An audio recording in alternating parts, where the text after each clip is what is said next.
Graças e paz, pessoal. Amém. Êxodo, capítulo de número 3, por favor. Êxodo 3. Êxodo, capítulo 3. Que felicidade estar com vocês nessa quarta, para um tempo de imersão. Domingo retrasado eu estive aqui e foi um presentaço. Conheci o pastor Léo, a pastora Gi. Eu abrevio porque para não errar, pastora. Então eu já vou confessar meu pecado, para não errar. E tenho que confessar. E para mim foi um presente. De domingo para cá, Deus tem feito grandes coisas, alianças e conexões com o pastor Léo. Grandes coisas estão por vir, eu creio nisso. Hoje eu tenho presente de receber alguns alunos aqui. Meu Deus. Põe um cappuccino aqui também.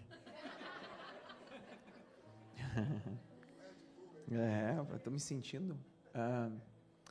recebendo alguns alunos em todos esses dias que estive aqui em Orlando. Da outra vez foi uma correria, mas dessa vez Deus me deu o presente de conhecer, rever alguns alunos. Mas essa família aí atravessou a Macedônia, literalmente. Alfredo é aluno do instituto e decidiu pegar a família com 3 filhos e vir de Atlanta, muito longe. E eu me senti muito honrado. Hoje nós almoçamos juntos na sua casa. Deus abençoe. Chacal, pastor André também, pastor Chacal, são alunos também. Hoje sua família, estivemos juntos sexta-feira e um presente estar junto. Cris, que é amigo meu do Brasil, está aqui também. Pastor Fabrício, pastora Luana, que são presentes de Deus. E eu sei que Deus tem grandes coisas para nós. E homem, Evinho, Deus abençoe, que bom estar com vocês aqui hoje. Capítulo 3 do Êxodo, deixa a Bíblia aberta. Se você trouxe caneta, é muito bom. Capítulo 3, verso de número 1. Apacentava.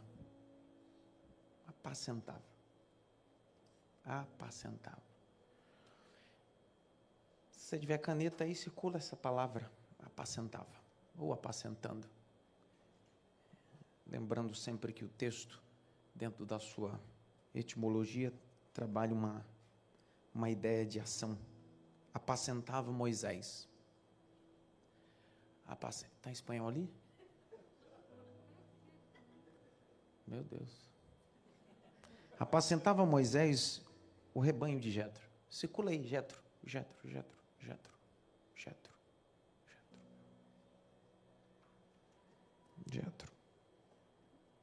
Seu sogro, sacerdote em Midian. Circula a expressão sacerdote.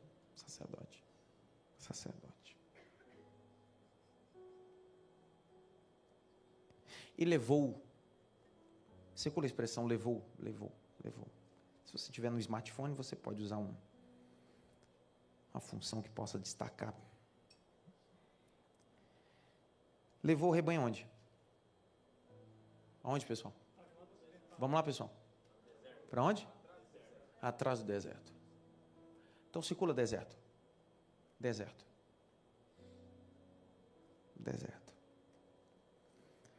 E veio um monte de Deus, Horebe. Apareceu-lhe o anjo do Senhor em uma chama de fogo no meio de uma sarça. E olhou, e eis que a sarça ardia no fogo, e a sarça não se consumia. Moisés disse: agora me virarei para lá. Verei essa grande visão, porque a sarça está queimando, mas não está consumindo. E vendo o Senhor que ele se virava para lá, bradou Deus no meio de uma sarça. E disse: Moisés, e ele disse: eis-me aqui, Senhor. E disse: não te achegues para cá. Tira os sapatos dos teus pés, ou as alparcas dos teus pés, ou a sandália dos teus pés, porque o lugar que você está pisando é terra santa. Disse: eu sou Deus de teu pai, Deus de Abraão, Isaque e Jacó. E Moisés encobriu o seu rosto, porque temeu olhar para Deus. O último verso é o verso 14. E disse Deus a Moisés: Arrié, Axé, Arrié, eu sou o que sou. E disse mais: dirás aos filhos de Israel que o Arre te enviou para essa missão. Se você puder apertar pelo menos 3 mãos, diga para ele assim: Deus é poderoso para te enviar. Deus é poderoso para te enviar. Deus é poderoso.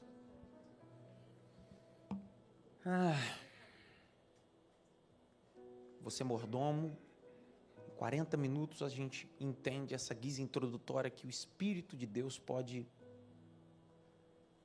e quer iluminar a nossa mente. Eu penso que Moisés é um dos homens mais importantes nos textos veterotestamentários. Ladeado com Abraão, o homem da fé, dentro da religião monoteísta, os dois são importantes. Se você for no islamismo, os dois são comentados. Se você for no judaísmo, os dois são comentados. E no cristianismo. Só que Moisés, ele carrega sobre ele uma transmissão oral, educacional, o que nós chamamos em hebraico de mitzvot. João capítulo 1, verso 17 do texto de João diz que a lei foi entregue através de Moisés, mas a graça e a verdade vieram através de Jesus Cristo. Moisés é um vulto veterotestamentário, até porque Deus dá através dele não só leis cíveis e morais, mas leis cerimoniais, o que nós chamamos de decálogo mosaico.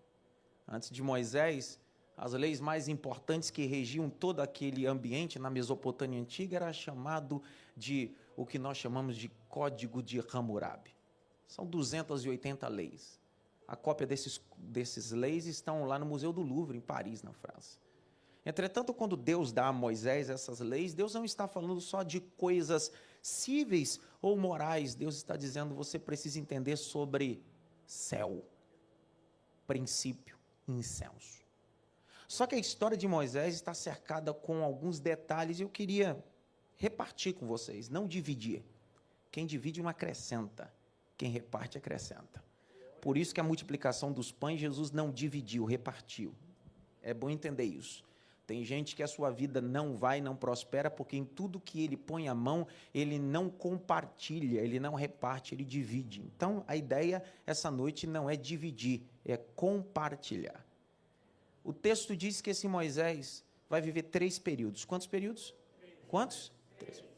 Dwight Littlewood, um dos mais brilhantes, vai dizer que Moisés viveu 3 períodos, cada período de 40 anos. Os primeiros 40 anos dele foi dentro de um ambiente confortável chamado Egito e educação egípcia. Toda essa educação que ele estava recebendo estava de cunho proposital, Deus o preparando para um projeto. Quem faz essa síntese é Estevão, lá no capítulo 7 de Atos dos Apóstolos. Quando antes dele ser apedrejado, ele faz a síntese dos patriarcas e um desses é Moisés. Esse Moisés era doutor e havia toda uma estratégia militar em sua mente, toda a articulação, porque Moisés estava sendo preparado por Deus para um propósito futuro. E eu queria que vocês entendessem isso.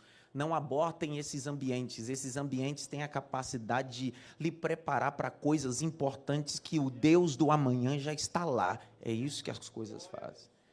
O segundo período de Moisés foi na casa de Jetro, seu sogro, apacentando as ovelhas de seu sogro. Foram 40 anos terríveis de anonimato, fazendo um serviço pequeno e, às vezes, não tão relevante que ele estava acostumado. E o terceiro e último período, de 40 anos, foi no deserto. Na frente do povo hebreu, liderando e sendo o instrumento de Deus. Dwight Littlewood vai dizer isso. O primeiro ciclo de Moisés, ele passou 40 anos achando que era alguém. O segundo ciclo, ele passou 40 anos descobrindo que não é ninguém. E o último ciclo da vida, Deus estava ensinando para ele que Deus usa o ninguém para a glória do nome dele.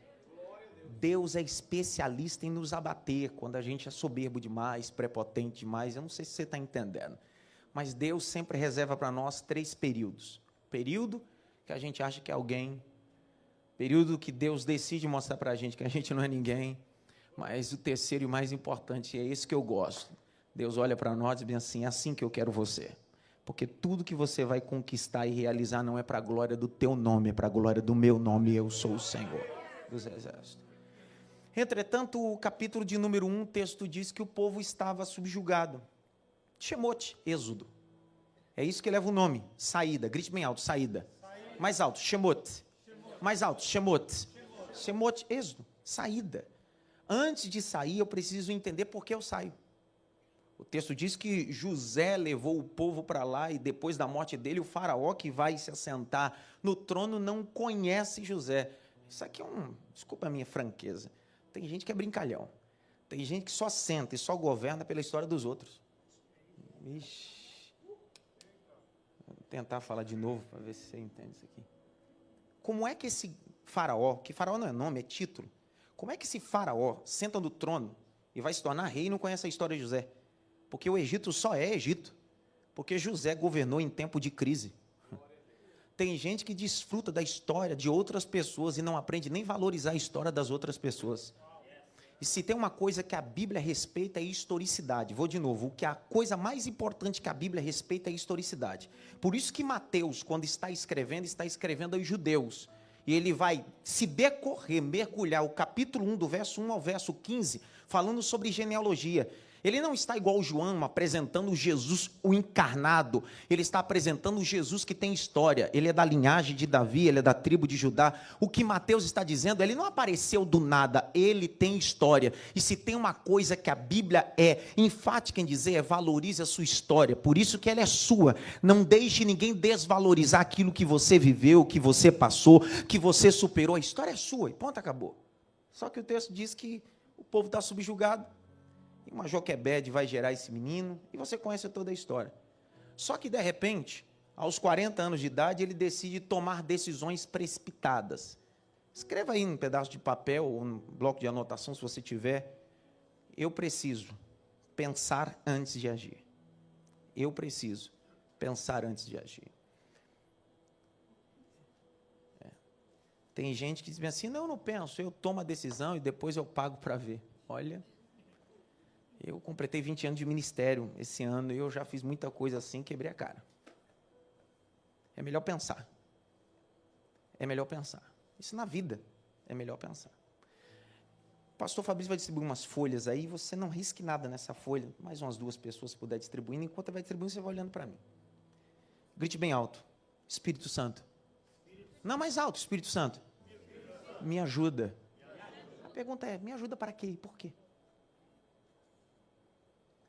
O texto diz que ele acorda um belo dia e está vendo os hebreus sendo subjugados, humilhados, e ele decide voluntariamente, precipitadamente, alvejar um egípcio.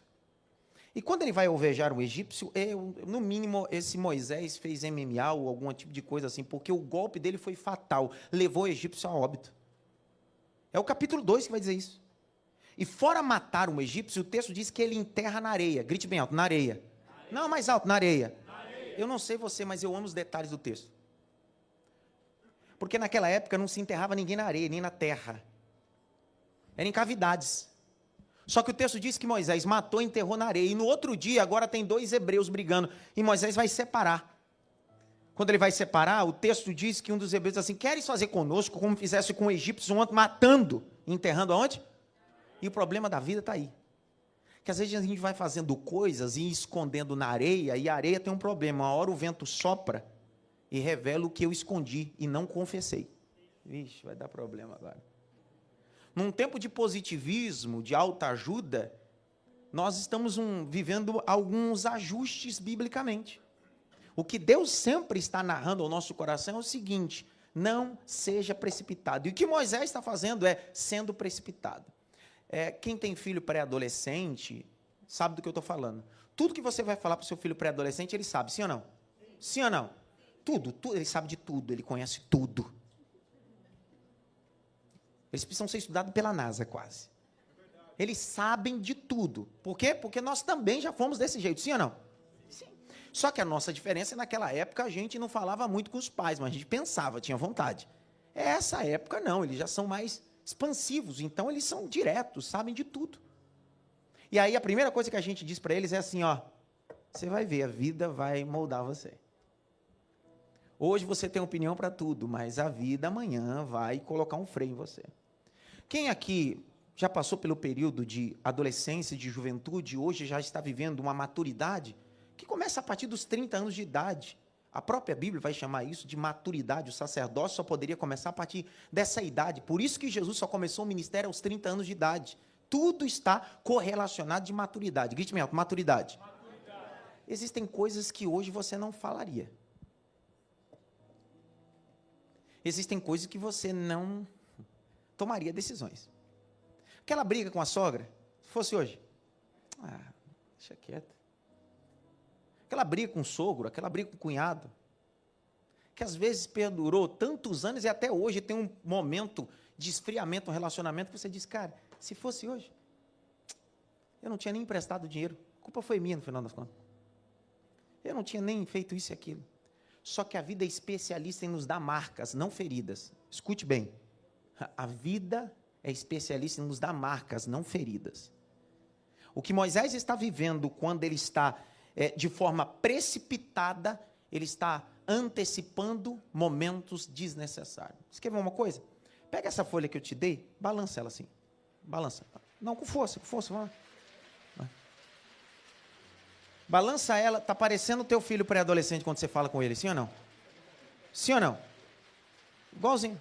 Está parecendo aqueles líderes que ele não sabe nada, ele só tem... Vai balançando, para balançar não.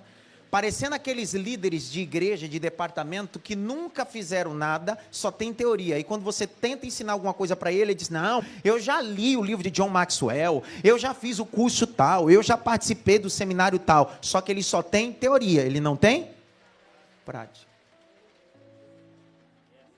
É a mesma coisa hoje. Hoje eu vejo gente dizendo assim, olha, vamos, eu vou te dar um seminário de implantação de igreja. Eu digo, você plantou quantas?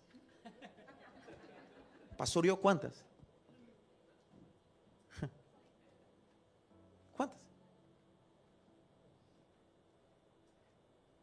Você já sepultou alguém às 9 da manhã e apresentou uma criança no altar da igreja às 18 horas, no mesmo dia?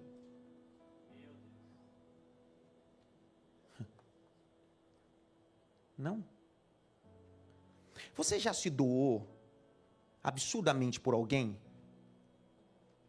E depois, no dia que esse alguém, sem algum motivo nenhum, decidiu te trair e te largar? Teoria.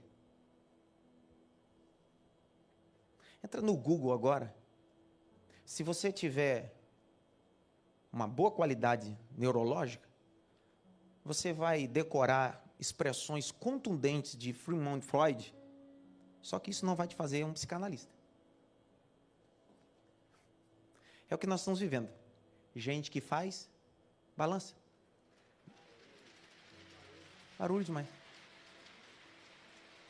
Só que me escute. Deus está dizendo para Moisés, você fez muito barulho antes do tempo. Não era para matar egípcio nenhum, não era para enterrar egípcio nenhum, porque quem faz barulho sou eu.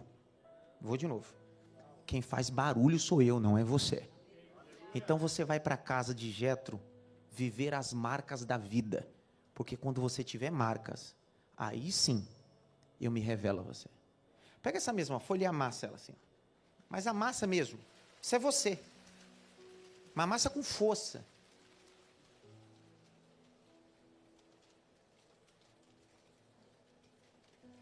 Mas eu e minha esposa perdemos 3 filhos. E desses 3 filhos, a maioria deles, enquanto minha esposa estava no hospital, eu tinha que sair do hospital, vir para o púlpito, ministrar e voltar. E dizer que Deus abre porta, que Deus abre a madre.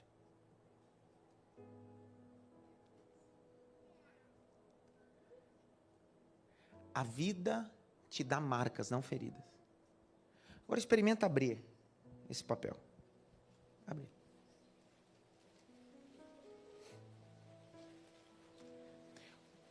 Qual a diferença desse papel nesse segundo estágio para o primeiro estágio? Não é o mesmo papel? Não, por mais que vocês queiram desamassar, não dá. Porque uma vez que você passa pelo processo, as marcas são inevitáveis. Não, que raiva que me dá quando você fala um negócio desse. O apóstolo Paulo disse: eu levo em mim as marcas do Evangelho. Agora, Deus vai se manifestar a Moisés aos 80 anos de idade. Pega esse mesmo papel e balança ele agora. Já não tem a mesma reclamação.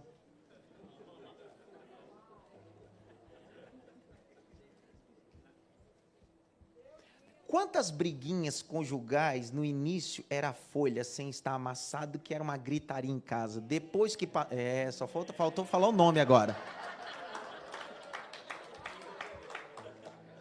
Aí os processos conjugais foram se ajustando e agora a gente... Que conversa, vou ficar brigando por causa disso, nada. Fora, perder meu tempo, cara. É o que você quer? É assim mesmo? Não. Eu digo lá na igreja que existem momentos na vida que você precisa usar estratégia de guerra. Grite bem alto, estratégia de guerra. Ei, todo indivíduo que vai se alistar, a vontade dele é dar um tiro. Quando ele vai entrar para o exército ou virar militar, a primeira coisa, eu quero dar um tiro, eu quero matar, eu quero fazer alguma coisa. Só que na academia ele descobre que a última coisa que ele tem para fazer é o quê? Porque é atirar. Ele vai ter que se responsabilizar por aquela única bala. Estratégia militar. Davi conhecia estratégia militar. Grite bem alto, estratégia militar. Que é código de guerra. Um dia vieram contra Davi com soldados menores, enfraquecidos. Davi disse: se eu for, eu morro. Já era. Ele orou, Deus disse, falou nada. Deus não falou nada. Ele disse: já que Deus não está comigo, meu exército está pequeno, eu vou usar o código da guerra. Qual é o código, Davi? No código da guerra diz bem assim: se você tiver um louco na sua frente, um doido, não pode matar. A Bíblia diz que esse rei chegou até Davi e olhou para Davi, sabe como Davi estava? Babando, ranjando o dente, se fingindo de louco. Davi olhou, o rei olhou e disse: meu Deus, como é que eu vou matar uma miséria dessa? Quando o rei deu as costas, Davi, essa folha amassada. Enquanto na vida ministerial ou em qualquer setor da vida, você não passar pelo processo que essa folha, você vai achar que tudo é resolvido na briga. Você vai achar que tudo é resolvido discutindo, postando, xingando, com indireta. Só que quando você está nesse nível dessa folha, você entende que o Senhor é a tua justiça. Eu liberei a primeira palavra. Você começa a ter maturidade de entender: o Senhor é a minha resposta, o tempo é a resposta de tudo, e eu sei que Deus é poderoso para fazer abundantemente mais. É isso que Deus está fazendo com Moisés. Deus levou Moisés 40 anos para um processo de amadurecimento. E existem coisas que não dá para acelerar. Ainda que você tente acelerar, tem que passar por um processo. Eu não sei você, mas minha avó, quando queria acelerar o processo de amadurecimento de uma banana, a primeira coisa que ela fazia, enrolava no jornal. Pegava o forno e jogava lá no fundo. Por mais que você queira acelerar o processo do amadurecimento, você precisa estar preparado para viver ambientes escuros e solitários. E a gente não está acostumado com isso. Porque parece que o evangelho ou o tipo de mensagem que é comercializada hoje é a mensagem da ponta do pináculo. Você lembra? Em Lucas capítulo 4, o diabo levou Jesus à ponta do pináculo. A ponta de onde? É o lugar mais alto religioso. O diabo tem expertise e capacidade de colocar o homem nos lugares altos. Só que o Espírito Santo não desceu na ponta do pináculo. A Bíblia diz em Atos capítulo 2 que o Espírito Santo desceu num cenáculo, num ambiente elevado, mas escondido e íntimo. Deus é Deus de manifestações em ambientes escondidos. Agora imagine isso daqui, eu já vou caminhando para o final. Olha o capítulo 3. verso 1. Quantos anos ele está na casa de Jetro? Quantos anos? 40. Fazendo o quê? Ele apacentou ou apacentava? Isso é importante. Isso virou uma chave na minha alma. Não importa quanto tempo você faz, mas continue fazendo. Porque tem gente que é sazonal na vida, faz de vez em quando. Principalmente quando está correlacionado com a casa de Deus e as coisas da igreja local. Tem gente literalmente que trata ministério como hobby. Tem gente que o hobby dele é futebol americano, basquete, sei lá, golfe, beisebol. Só que tudo que é hobby você faz quando dá tempo, sim ou não? Só que ministério não é hobby, é vocação. Vou de novo. Ei, pessoal, a palavra amor é uma palavra hebraica, ahavar. Ahavar não é sentimento, é mandamento. Nós precisamos entender que ministério não é paixão. Os apaixonados dançam aqui e prostituem ali. Ixi, vai dar problema. Os apaixonados se derretem aqui, mas não tem compromisso a semana toda. Mas os que amam, amam aqui, amam ali, amam lá, amam em qualquer lugar. O evangelho não é almático, é racional. Nós não fazemos o que somos apaixonados, fazemos o que amamos. A Bíblia diz que Deus amou o mundo de tal maneira que fez o quê? Deu. Então o amor está correlacionado com entrega sacrificial. Onde você queria estar aqui hoje? Nesse exato momento? Fala a verdade. Onde você queria estar? Eu recebi um convite, o pastor Fabrício estava comigo. Recebi um convite hoje para estar no jogo do Arsenal com Orlando. Entradas VIP, foi isso? Foi, Chacal. Por que você não foi? Porque ministrar para mim não é a paixão, é vocação. Eu não sou jogador de futebol, eu sou profeta do altar. Eu fui convocado para esse propósito, foi para isso que Deus me chamou. É disso que eu estou falando. Quem não sabe sua missão não entende seu propósito. E nós estamos vivendo isso. Esse camarada está fazendo isso há quanto tempo? Quanto tempo? E por que em tão pouco tempo você fez e deixou de fazer? Só porque alguém não viu ou não reconheceu. Ninguém me nota. Moisés está há 40 anos, ninguém está notando ele. Nem Deus notou ele ali. Porque nos 40 anos, parece que Deus se esqueceu dele. Claro que não. Só que você não vê nenhuma aparição nesses 40 anos. No período de 40 anos na casa de Jetro, não tem sarça, não tem maná, não tem pedra jorrando água, não tem nada disso. Porque esses são os ambientes que Deus nos coloca. O texto diz, apacentava, estava fazendo. Eu queria que você desse uma olhada, pelo menos para 3, assim, continue fazendo. Continue fazendo. Ontem, terça-feira no Brasil, eu ministro num culto, os alunos aqui sabem, há 15 anos eu ministro nesse culto. Eu assumi essa igreja, eu implantei 3 igrejas, essa é a terceira igreja. Eu fui ordenado ao pastoreio aos 19 anos. Então essa foi a minha terceira igreja. Nós começamos essa igreja com 6 pessoas, 6 espíritas, com um estudo sobre espiritismo kardecista. E há 23 anos, com 23 anos eu assumi essa igreja, minha esposa tinha 21. É engraçado que nesses últimos 15 anos eu tenho pregado nesse culto de terça-feira de forma ininterrupta. Incansável. Hoje, terça-feira, chega a 2.100 pessoas nas terças-feiras. Quem é aqui de São Paulo sabe do que eu estou falando. O trânsito que é.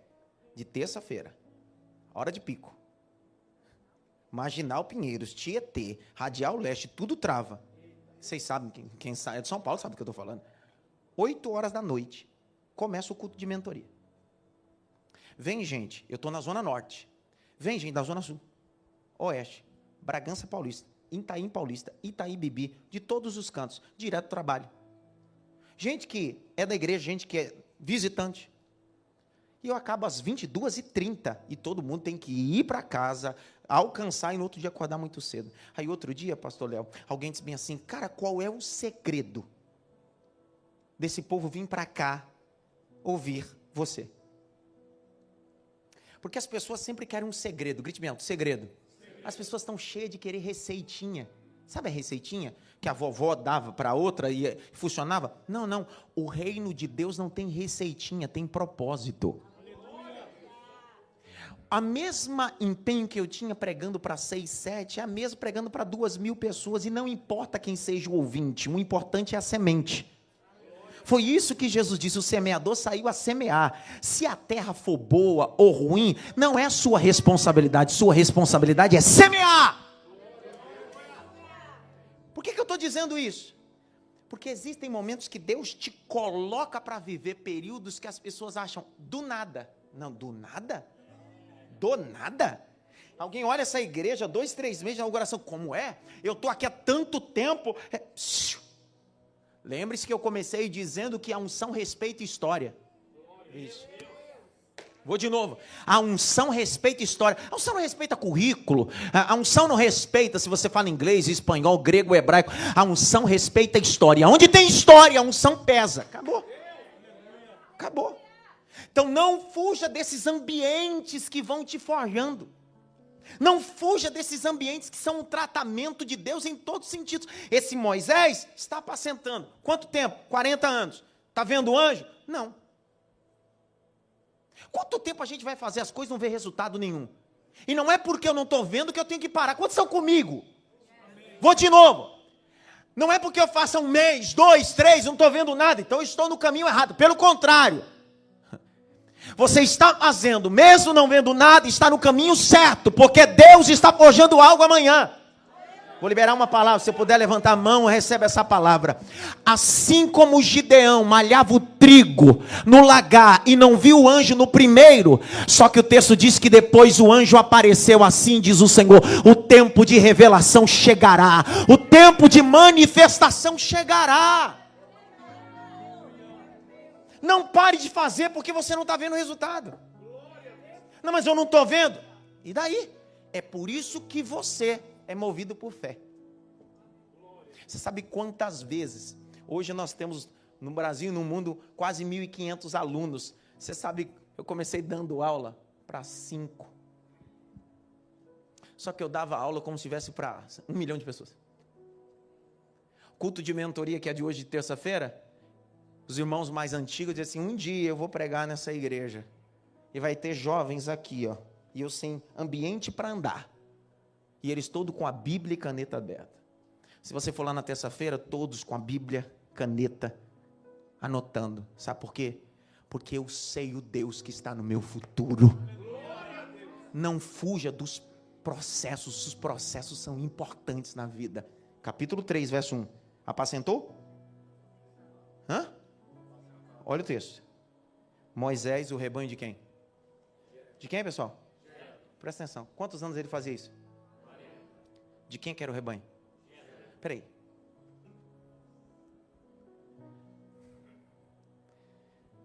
Em nenhum momento você está vendo Moisés trabalhar a mentalidade possessiva. Porque eu não sei vocês aqui, mas lá em São Paulo tem um povo que é possessivo. Eles assumem a liderança de alguma coisa, em menos de 15 dias já diz, minha banda, meus jovens, meus adolescentes.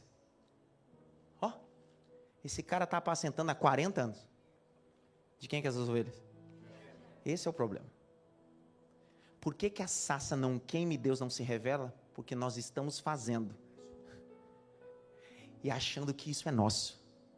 No dia que eu fizer isso e entender que estou fazendo com excelência, mas isso não é meu, Deus disse, se esse cara faz há 40 anos cuidando disso, e morre ovelha, nasce ovelha, ele faz as ovelhas nascerem, ele enterra as ovelhas que morrem, mas em nenhum momento ele diz, é minhas ovelhas, esse cara vai cuidar daquilo que é meu, e eu sou poderoso para entregar isso para ele. Presta atenção. Jesus olhou para Pedro e disse assim, apacenta o quê? Minhas ovelhas. as portas do inferno não prevalecerão contra a minha igreja. 1 Coríntios 1:2 diz assim, a igreja de Deus que está em Coríntios. Está dando para entender onde eu quero chegar ou não? Amém. Quantos anos ele está fazendo? De quem é as ovelhas? Deus está olhando e dizendo assim, se esse cara consegue apacentar um pouquinho de ovelhas, eu vou entregar para ele 2 milhões de hebreus. Vou de novo. Porque essa foi a quantidade de hebreus que saíram do Egito depois de 430 anos. Liderados, sabe por quem? Por Moisés. Só que em todo tempo Moisés sabia, eu sou líder, mas eles pertencem ao Senhor. É tão louco isso, que um dia Deus está conversando com Moisés, e Deus fica chateado com o povo, e Deus olha para Moisés e diz assim, Moisés, desce, e vai na frente com o teu povo. O Senhor disse, meu? Não, não é meu não. O Senhor pode mandar querubim, serafim, mas se a tua presença não for comigo, eu não vou, porque esse povo é teu. Ei, enquanto nós não desmamarmos dessa condição possessiva, Deus nunca vai se revelar na planície do Horebe. É tudo dele, por ele e para ele são todas as coisas. Ei, irmão, o texto diz que ele apacentando as ovelhas de quem? Seu. Presta atenção. Agora olha um detalhe importante. Ele poderia terminar aí, não se esqueça que o Pentateuco é escrito por Moisés. É Moisés, mesmo sendo inspirado pelo Espírito de Deus, ele faz menção de deixar isso claro. Ele é meu sogro. Entretanto, ele tem um cargo elevado. E eu respeito ele por esse cargo. Não porque é meu sogro.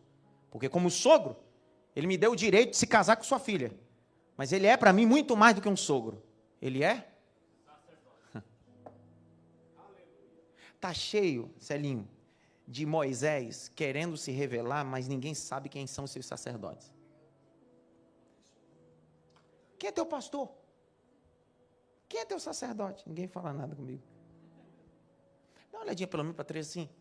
Quem é teu sacerdote, irmão? Pastor, mas o texto neotestamentário diz que o sangue de Jesus me fez reis e sacerdotes, mas nunca anulou o sacerdócio. Porque reconhecer um sacerdote não fala de alguém que agora ora por você. Não, não. Você tem acesso com Deus. Fala de alguém que se submete à autoridade. Hebreus 7:7 diz bem assim, sem contradição alguma, o menor é abençoado pelo maior. O problema está aí. Toda vez que eu não entendo ninguém como sacerdote, eu deixo de viver a bênção de Deus na minha vida. Grite bem alto. Eu preciso de um sacerdote. Quem era o sacerdote? Jetro. Moisés, sabe por que eu vou te levantar? Porque você respeita a autoridade. Submissão. Grite bem alto, submissão. Você quer ver uma coisa? Eu penso que isso aqui, de forma visual, vai esclarecer. Chacal, baterista, vem cá, rapidinho. Logo? Vem logo. Preciso de 4 homens aqui, rapidinho. Vem logo. 4 homens. Isso. Sem dúvida. Meu Deus, irmão. Vem cá. Grite bem alto, submissão. Não mais alto, submissão. Eu sei que a palavra submissão foi deteriorada, manchada, porque parece que se submeter é alguém que agora exerce literalmente domínio sobre aquilo. Entretanto, não é. A palavra submissão é uma palavra hebraica, significa estar debaixo de, protegido por. Está debaixo de, protegido por. Então, quando eu me submeto, eu estou dizendo, estou protegido. Então, presta atenção. Imagina que ele é alguém que não se submete. Pai, mãe, autoridade, a líderes, a ninguém. E essa mão aqui, ó, essa mão, vem contra ele. O que vai acontecer? Vai alvejá-lo, sim ou não? Sim ou não? Sim. Só que ao contrário, se ele é alguém que se submete, pai, mãe, líderes, educadores, pastores, olha o que vai acontecer. Daqui, Celinho. Põe as 2 mãos na cabeça dele. Pastor Léo, as 2 mãos. Vem cá. Põe as 2 mãos. Põe aqui as 2 mãos. a mesma mão, vem contra ele. Consegue? Porque esse é o problema. Quando você não se submete, você se torna literalmente um alvo fácil do diabo. Toda vez que você se submeter espiritualmente, esse alguém está colocando a mão sobre a sua cabeça. Quando você diz assim, eu sou submisso ao meu pai e minha mãe, 2 mãos. Eu sou submisso a líderes, minha mão. Toda vez que você se submeter, o diabo lançará setas, investidas, mas não pegará, porque a submissão protege você. Vou liberar outra palavra, posso ou não? Aquele que habita no esconderijo do Altíssimo, a sombra do Onipotente, descansará. Submissão. Obrigado. Vamos aplaudir Jesus pelo submisso. Obrigado. E eu termino. Grite bem alto, submissão. Submissão. Ei, há 20 anos, eu só tenho um sacerdote, um pastor.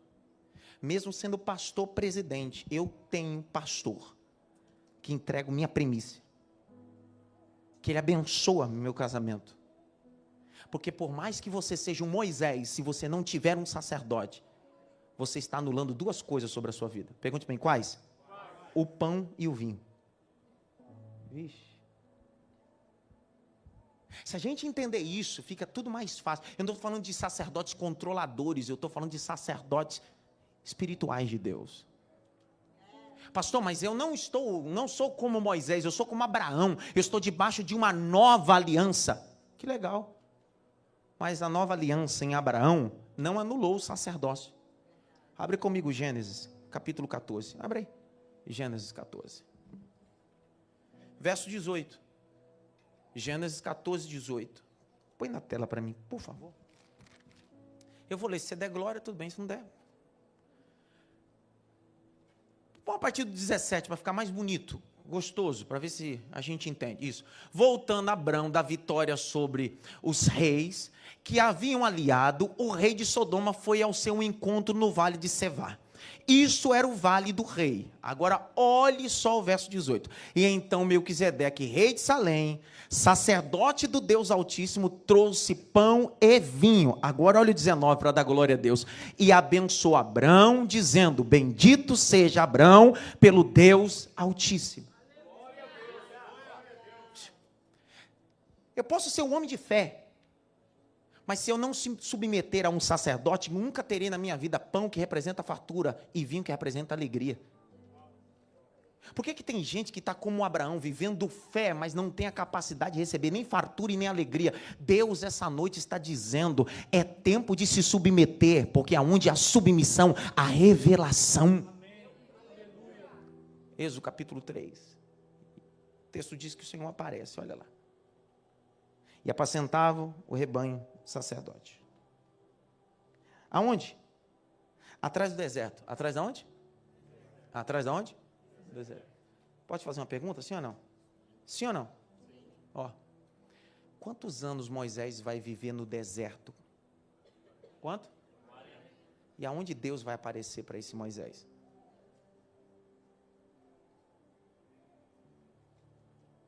Existem ambientes que são prelúdios, antessalas.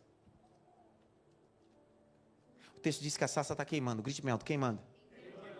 Presta atenção. A sarça está queimando ali. E Moisés está aqui com o rebanho. O texto diz que ele se vira para ver a sarça, sim ou não? Sim ou não? Espera aí, mas se ele se vira para ver a sarça, ele deu as costas para quem? Para quem? Para o rebanho. Pergunta que não quer calar. O rebanho é importante? Só que para Moisés, nesse exato momento, o que é importante é uma coisa, mas Deus é prioridade. Existem momentos na vida que você precisa dar as costas para aquilo que é importante e se virar para aquilo que é prioridade. Eu não estou falando igreja, eu estou falando Deus, manifestação, Deus do encontro.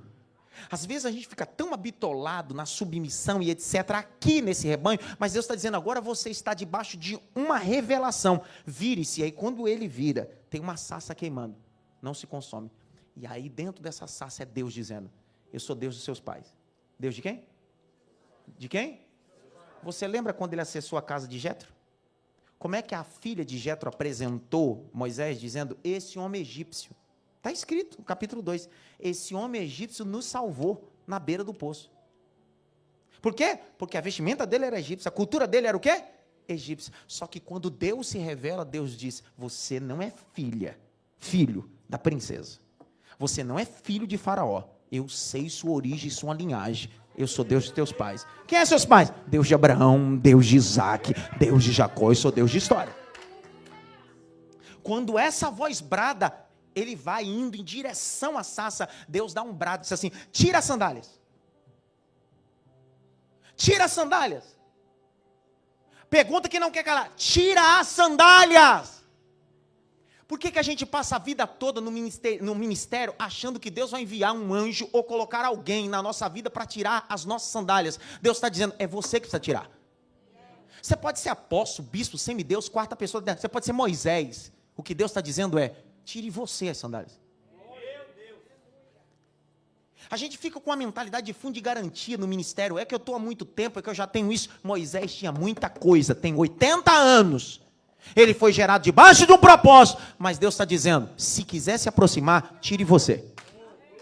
Se quiser viver o que eu tenho para você, aprenda a tirar. Aprenda a tirar as coisas. Aí o texto diz que ele vai se aproximando. E eu terminei. Quanto tempo ele passou no Egito? Existe uma divindade egípcia chamada Anubis. Qual é o nome? Anubis. A divindade egípcia.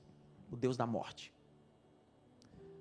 Esse deus egípcio é uma caixa de madeira, um sarcófago, onde coloca-se osso. E em cima tem um cão. Até hoje no Egito, quando você tiver a oportunidade, não sei se o pastor vai visitar o Egito, o templo de Anubis está lá. Só que ninguém entra no templo de Anubis calçado. Tem que tirar as sandálias, o calçado. Porque é desonroso. Quando você entra no templo de Anubis, você está dizendo, eu estou me submetendo à morte. Porque Anubis é o deus da morte. Deus está na sarça. E está dizendo, agora não é morte. Agora é vida. Não é sobre morte, é sobre vida. Deus não mudou sua estratégia. Quando o anjo apareceu a Josué, disse para ele a mesma coisa. Tire as sandálias, porque a mesma forma que eu tratei com Moisés, vou tratar com você. Eu termino minha palavra simples, clara, dizendo, não adianta ser um Moisés, se eu não entender ajustes que eu preciso viver na minha vida. Fique em pé.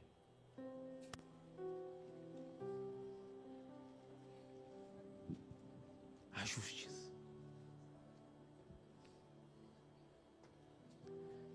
Posso falar uma loucura? Sim ou não? Sim ou não? Pega a sua Bíblia na mão. Eu queria que todos prestassem atenção, importante, do Ministério de Louvor, de todos, pudessem prestar atenção nesse texto. Isso é importante.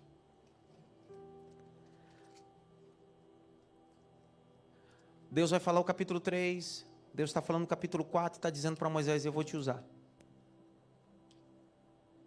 Olha o capítulo 4 agora. Verso de número 10.